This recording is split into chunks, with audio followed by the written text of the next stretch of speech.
Contrôler les ateliers de confection tenus par les Chinois, Lina Yervazi en a fait sa spécialité. Plusieurs fois par semaine, cette policière en charge de l'immigration, à Prato, traque les irrégularités de ces PME chinoises. En tout, près de 3500 sociétés qui emploieraient des dizaines de milliers de Chinois, légalement ou illégalement. Là, vous voyez, il y a des effets personnels.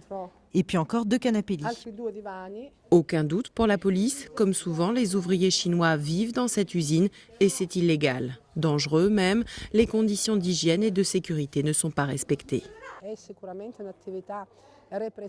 Bien sûr, notre activité est d'ordre répressif. Mais ce que nous cherchons à faire, c'est également d'inculquer les principes du respect des lois et de la dignité des ouvriers. Titre de séjour vérifié, carnet de compte épluché, la société tenue par cette jeune chinoise va être mise sous séquestre pour différentes irrégularités. Je ne comprends pas, on pensait avoir tout fait légalement, c'est un choc pour nous. On gagne déjà peu d'argent, c'est dur de vivre en Italie.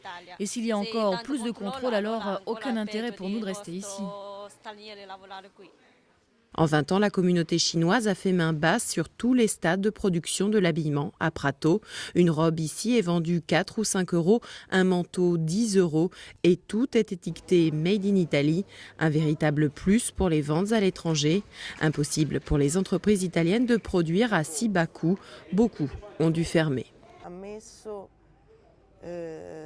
L'activité chinoise a semé des graines très dangereuses car elles peuvent mettre en péril le développement économique de la ville à cause de cette culture de l'illégalité qui est comme un virus qui se propage au sein de l'économie saine de la ville. Des organisations mafieuses contrôlent déjà une partie de ce secteur du textile bon marché, un business très juteux qui générerait plusieurs centaines de millions d'euros chaque année. Début décembre, une quinzaine de Chinois ont été arrêtés à Prato, soupçonnés d'appartenir à un groupe criminel opérant dans le textile.